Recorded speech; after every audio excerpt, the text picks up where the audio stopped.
Hey, I'm Amanda from Trifecta Fitness. We're proud to be Clarksville's new Get Fit headquarters. Trifecta Fitness is a state-of-the-art spin and strength training studio. Our spin studio is truly one of a kind in this area, complete with 20 state-of-the-art live fitness bikes and an incredible sound system. Our strength training is done in small groups of 6 or fewer, and all of our strength and spin classes are scalable for every level of experience. Come see us in the heart of Clarksville, just behind MAPCO at the corner of Old Trenton Road and Wilma Rudolph Boulevard. Call us for more info at 931-542-6265 or download our Trifecta Fitness app for a full list of upcoming classes.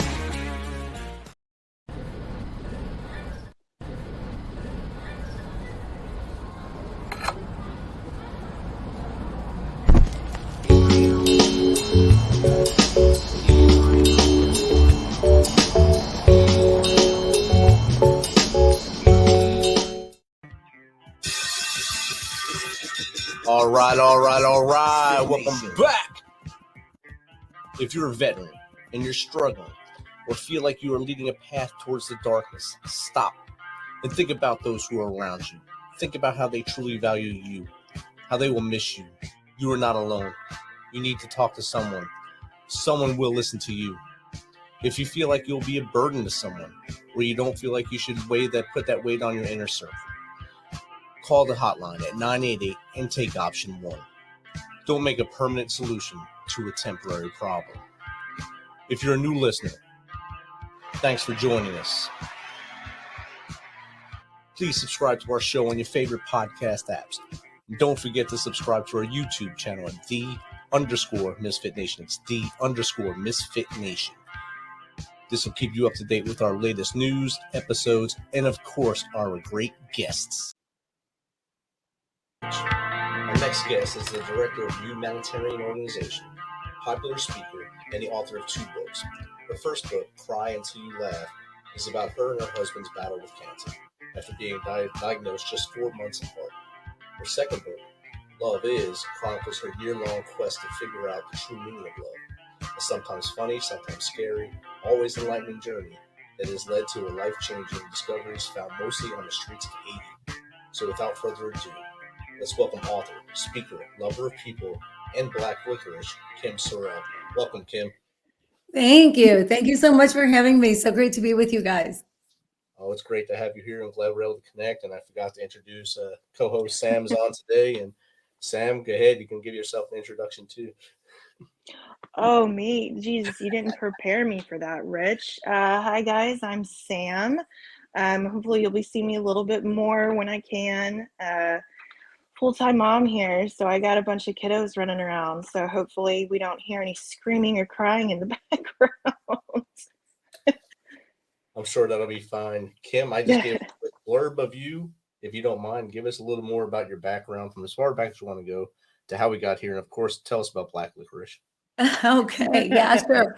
Well, my dad was in the Navy. He not for a career. He wasn't in for that long, but those were his glory years. Those were some of his best years. And so thank you for your service. I appreciate everyone who has served so much. And anyway, so I was going to be the first woman president of the United States, and instead met this tall, dark, handsome man, fell deeply in love. 10 days after I met him, I asked him to marry me, and he said yes. And I say tall because my mother married a short man, and I was determined I wasn't going to be with anybody under 6 foot tall to give my kids a fighting chance. And I started my first business right out of high school, been in business ever since, all kinds of different businesses throughout the years. And then, I was diagnosed with cancer. And then 4 months later, my husband was and died 6 weeks later. And it made me question love. And that's where I'm at today. Wow. I'm sorry about your husband, of course, but I know through his journey, you have built your love base from there and on the quest to find out exactly what love is for everyone else in the world. And that's why you wrote the 2 books. And how did you wind up in Haiti? Well, after my husband died, I wasn't sure what I was going to do. If I was going to go back into one of my businesses, I had people running them, or if I was going to go back and run the nonprofit I was running. I didn't know what to do. It's this whole new life, 47 years old, and not what I planned, right? I mean, you plan on growing old together, and here I was not a plan for my life. And so I decided to become part-time bookkeeper for a nonprofit. And then 12 days later, there was an earthquake in Haiti that killed 200,000 people. And so I went from part-time bookkeeper to 24/7. And within a couple of weeks, I was in Haiti. And for the next several years, I was in Haiti part of every month. Wow. Yeah. Good on you for humanitarianism and staying down there throughout the whole process. I know a lot of people went down right at the beginning to be on TV, and then they disappeared into the darkness after the initial, just like every disaster. You see all the big names when the disaster strikes, and then after they don't tell you anything that's happening. So good on you for staying down there with them. Yeah, well, it's I love Haiti. It's a place that gets under your skin, into your blood, and wonderful people in real tough conditions. Definitely. That was supposed to be my first deployment in 1994 when they were having all the insurrection there and stuff. And I was put on a boat and I was cleaning my weapon, ready to go in there and clean up Haiti for them. And Jimmy Carter and Jesse Jackson ruined that for me. So I had to wait a few years until after 9/11 to go to war. Mm. Wow. Wow. It would have been quite an experience to go in then. Yeah, it would have been real weird. Yeah. So as you go back and forth, I'm sure you see a lot of different levels of relationships in Haiti. Of course, they go through a lot of waves in Haiti through the political climate and corruption, and then of course they're an island that's in the middle of the Caribbean area there. So they get hurricanes, they get the earthquakes. You have to see a lot of ebbs and flows there. How do you adjust to all that for them and with them as you're down there? Well, unfortunately, it's not so much ebbs and flows. It's more ebbs than it is flows. Haiti is a tough place. It's the poorest country in the Western Hemisphere. It is a place where I think the average person makes $2 a day, Oh, wow. and a gallon of milk, if you buy it in the store, is like $7. And Wow. so you can imagine how tough it is to live there. Um, it's just really hard. And one thing that I think is interesting is people tend to equate poverty with laziness, and the opposite is true. I mean, it's not about being lazy, it's about a lack of opportunity. If there was opportunity, if there were jobs, if there was opportunity to do stuff, people would be doing it. So people do what they can to survive and feed their kids, feed their family, have a roof over their heads. It's just not easy. And so Haiti needs a break. Haiti needs help, needs a break. And with you going to Haiti, how did that influence you with, to say where your books came from? You say your journey of finding what love is. How did that help you come to, that decision to make the books and to find that journey? How did Haiti help you through that? Because I'm sure, just like you said, seeing people not having anything, but still finding, ways to make their families work and to love each other. I'm sure that was very instrumental and, hard. You don't really see that in America a lot, when people have nothing, you still have that. Right. Yeah. Yeah. Haiti was an interesting place to take this journey that I decided to take for sure. It certainly added an element of something, whatever it was, a lot of things, I guess. But when I decided to do this year, I decided I was going to use this ancient poem, "Love is patient, love is kind, does not envy, does not boast." You hear it at a lot of weddings, your eyes kind of glaze over because you hear it so much. But I thought, well, I'll use that as a roadmap and figure out what is love that is kind, what is love that is patient. And I would take one word a month and figure it out. And first thing I figured out is there's 14 is an instance of love. So I did the math and it wasn't going to quite work in a year. So it took me a bit longer than a year at one a month. But I start each chapter. This was a journey, by the way, that I was going to go on, whether I ever told a soul about it, if I wrote a book about it, if the book got published. I needed to do it for me. I needed to do it for me. And so I start each chapter with what I think it's going to be, because a lot of it seems so simple. Love is patient. We know what patience is, right? So I talk about what I think it's going to be. And then the story, whatever it is that happens to me in Haiti, or I make happen in Haiti. Unfortunately, some of the things are my own demise. I tell the story of what happened when I was chased by a motorcycle gang. I had to sleep outside with tarantulas and snakes. I got lost on a mountain. I mean, just crazy stuff happened. And it's like I had to get hit over the head by the end of the month as I'm scrambling to figure it out. I had to get hit over the head with something and go, now I get it. Now I understand. I feel like I can relate to that, as even just falling in love in general. It kind of feels like that sometimes. It's like you said, you're kind of trying to figure out, like you said, what love is.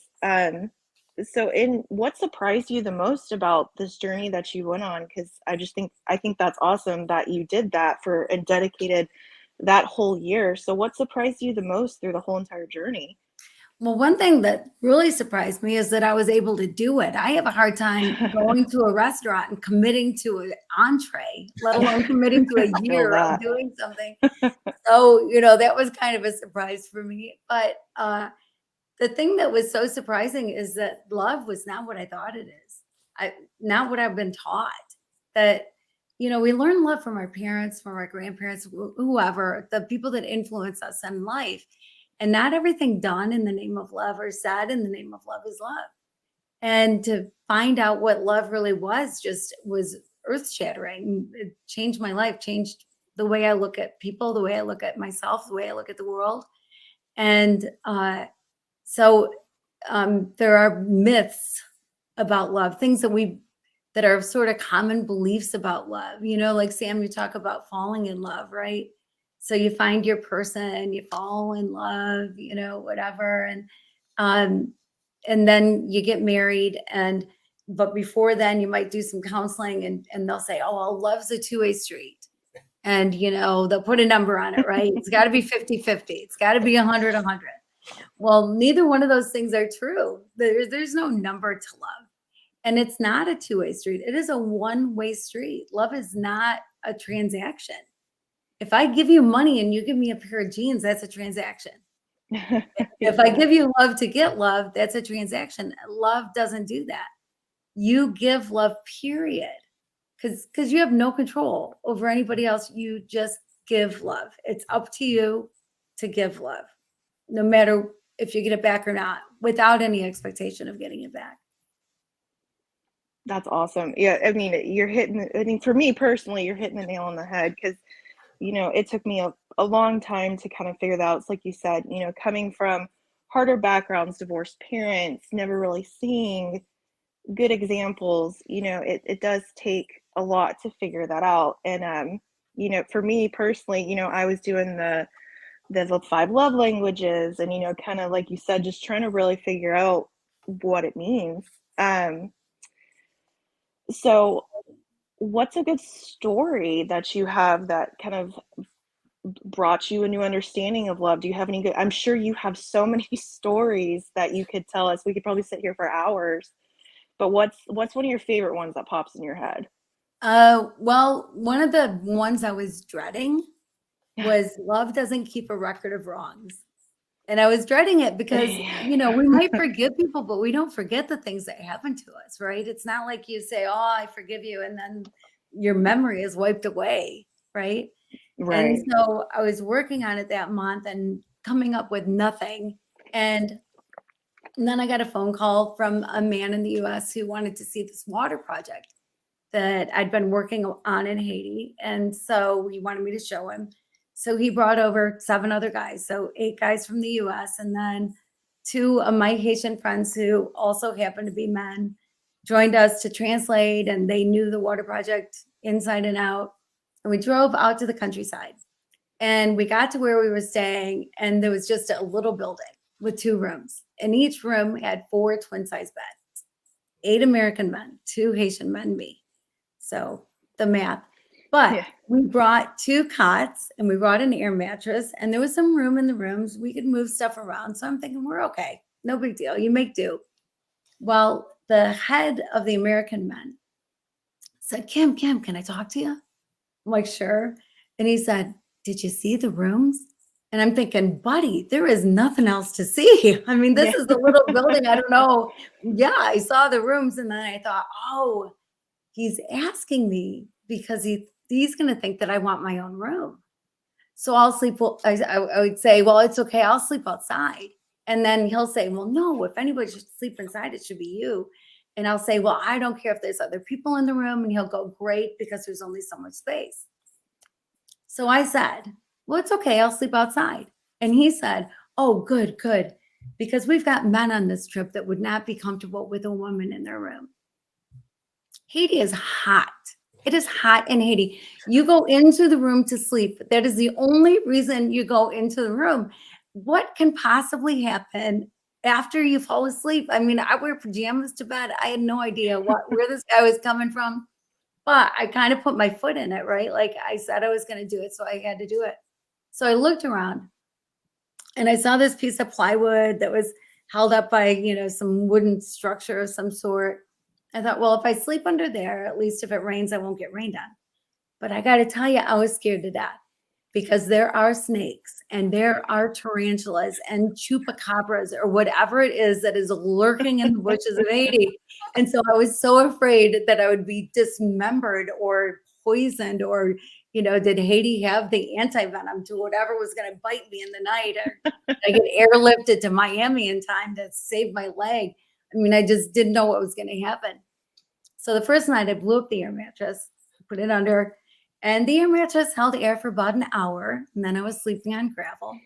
And it was so loud because dogs were barking and horns were honking. Finally, that died down sometime after midnight. 2:00 in the morning, voodoo drums started in the distance. And that went for a couple hours. Finally, that stopped. Then I was finally able to get some sleep. First night came and went, no problem. I slept on my back thinking that would be the easiest way to get up and run if I had to get up and run. I'm on my back. Second night, same thing. The dogs, the horns, the voodoo drums. Finally, I'm getting some rest.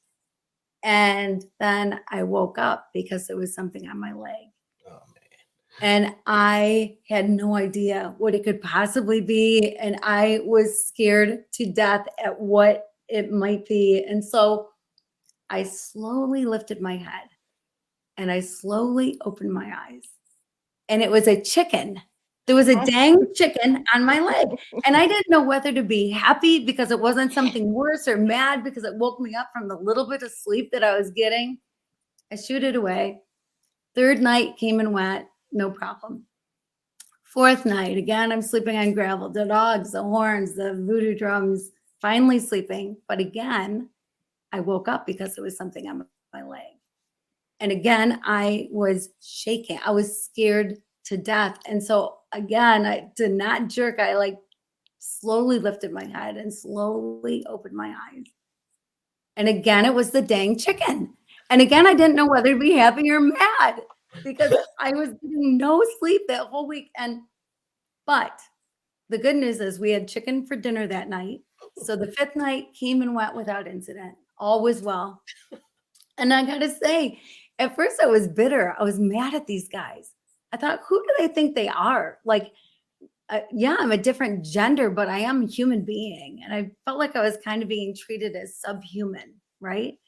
And I thought, gosh, I hope my sons would not treat a woman like this. I didn't get it. And I was mad.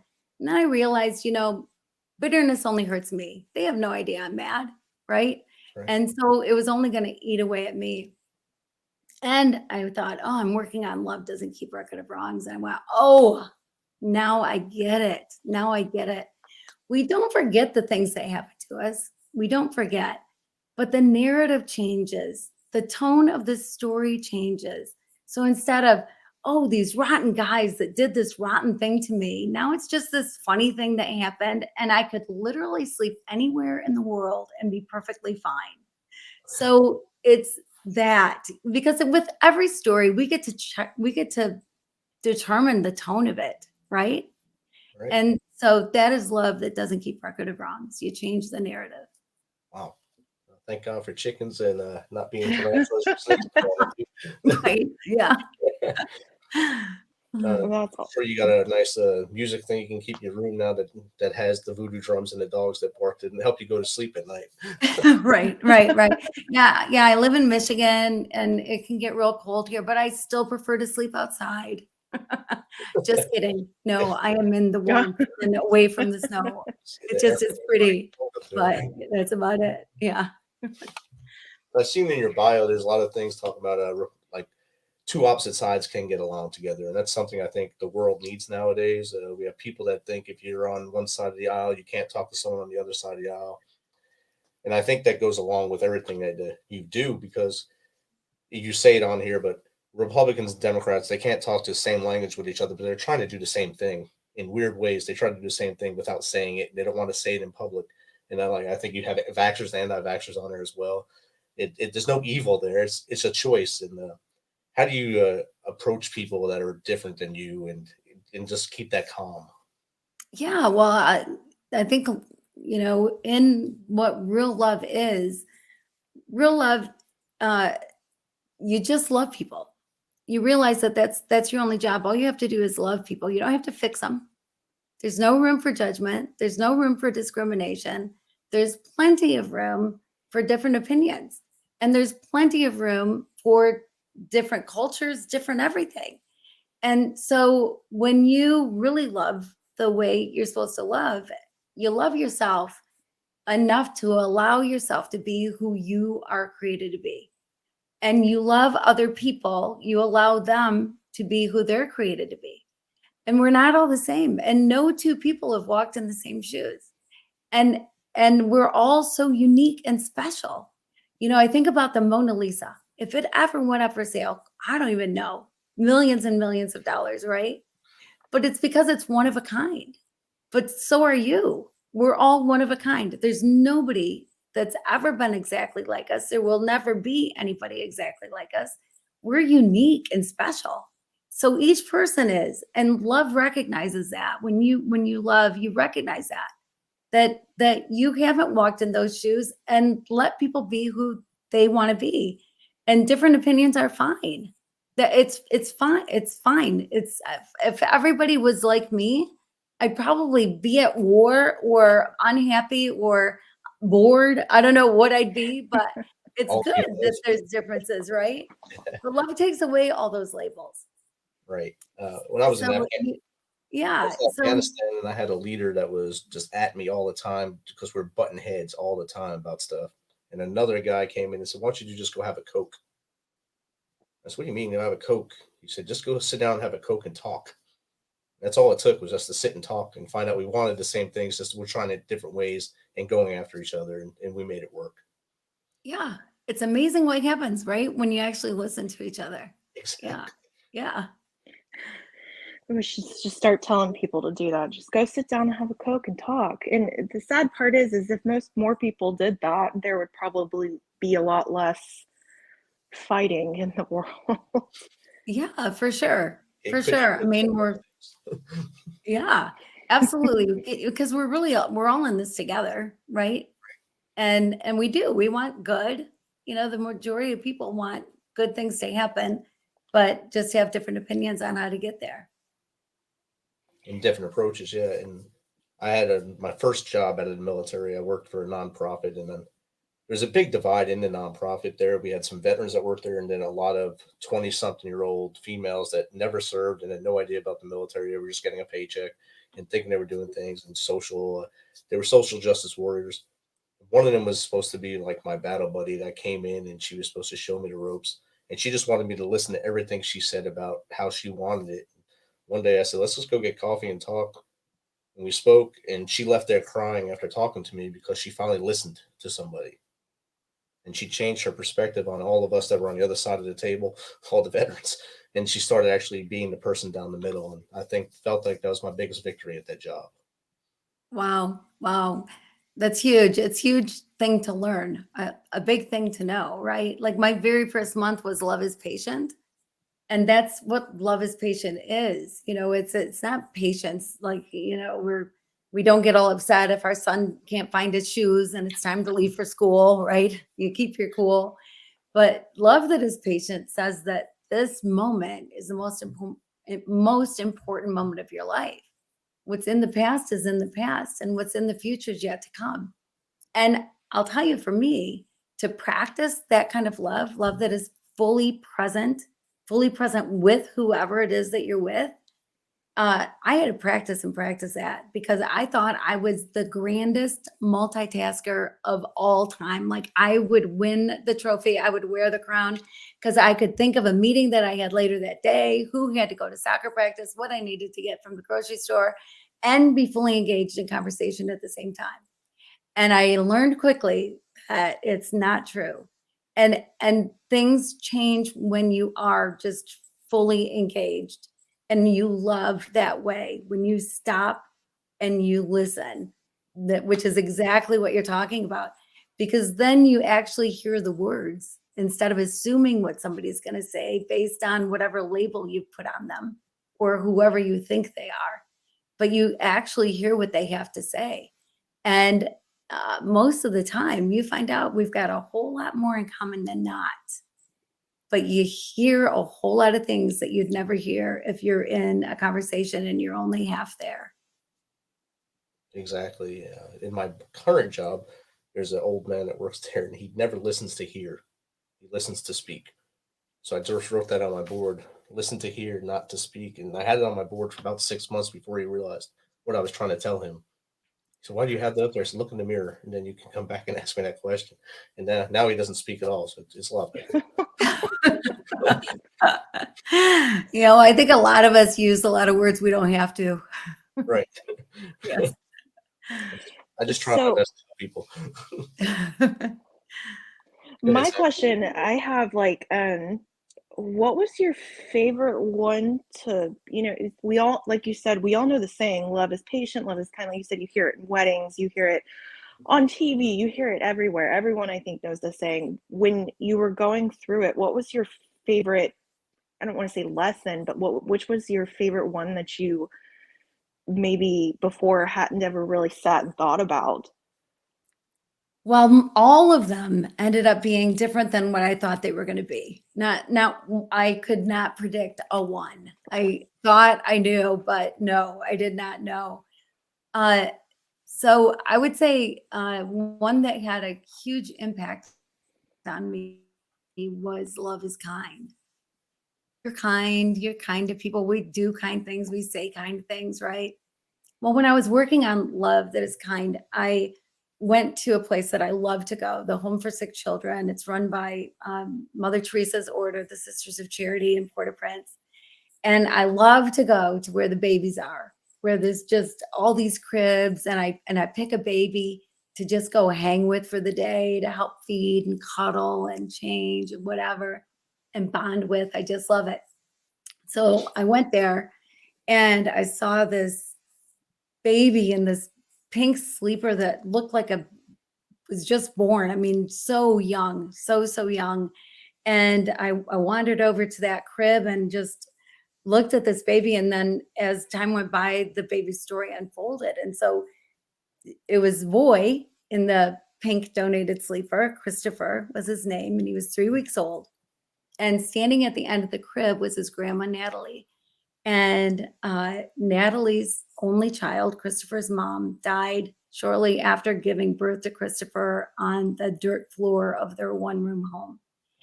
And then Christopher was having a hard time taking a bottle. And Natalie thought it was because it wasn't his mother's milk, maybe, or something.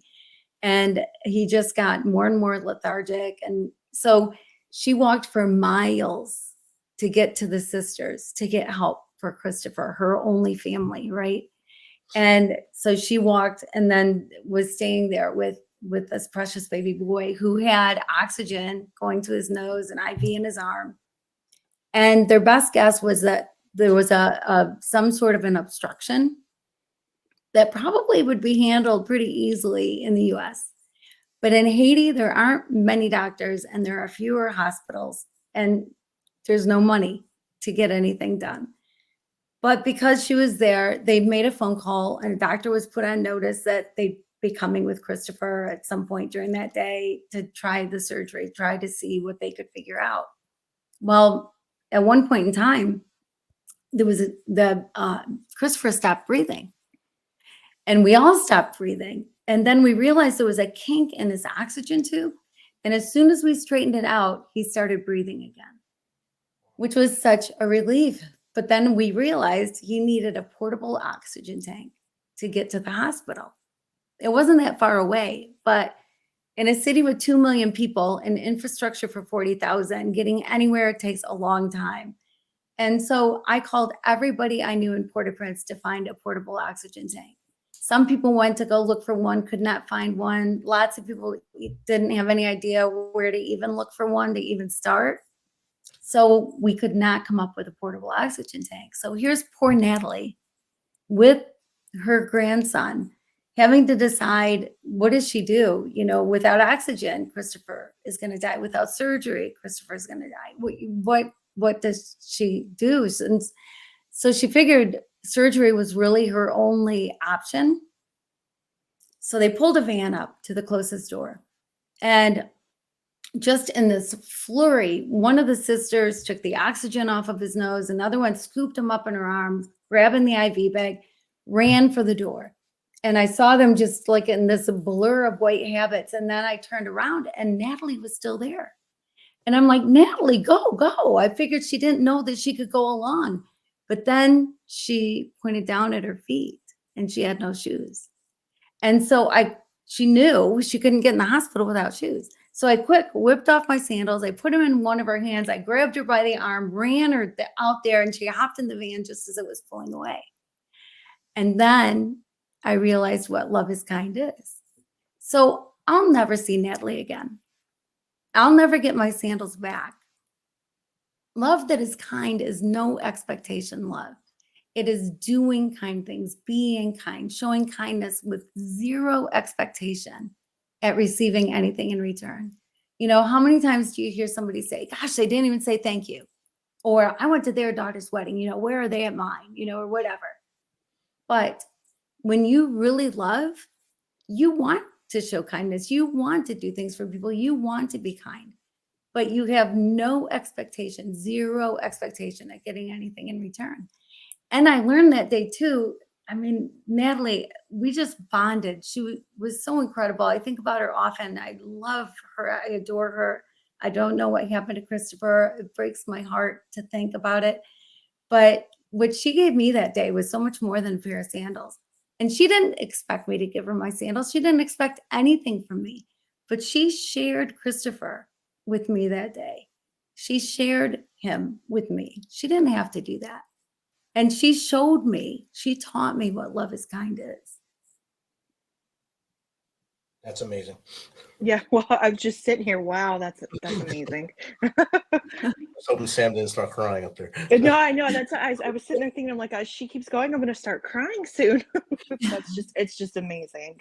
It's an amazing journey, amazing story. And Love Is came out a year ago now, and I'm sure it's doing really well. Do you have another one coming in the near future, or are you thinking about another one?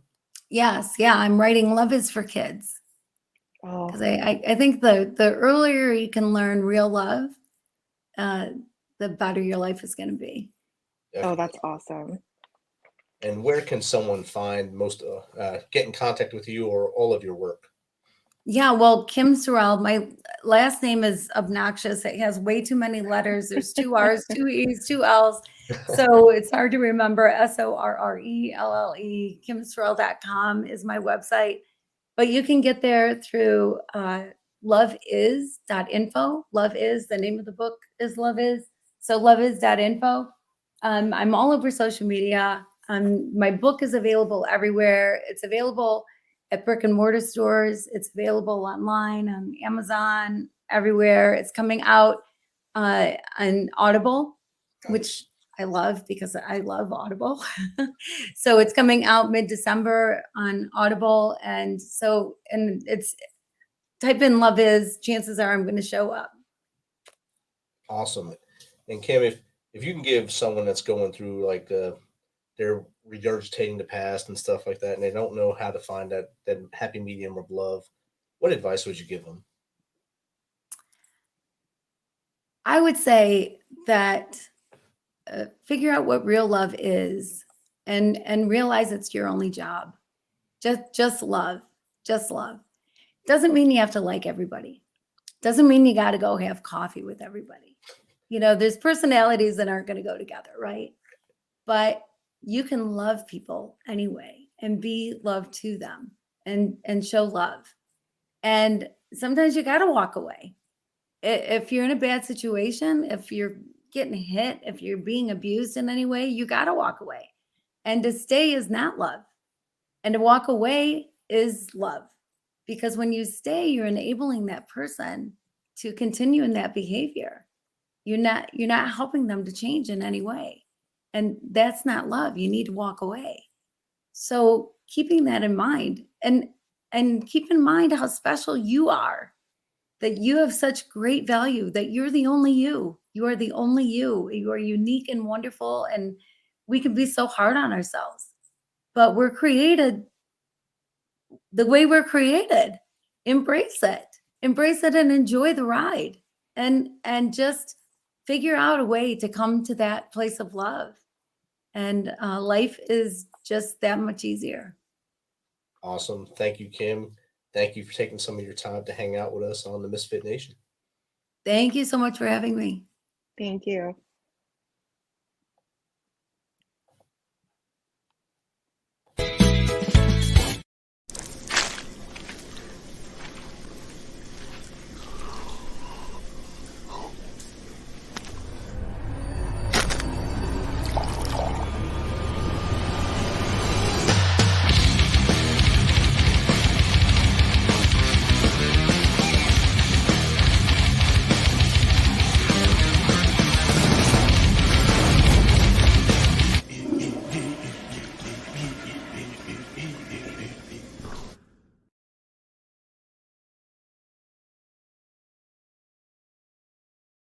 Thanks for checking us out and being a part of the Misfit Nation.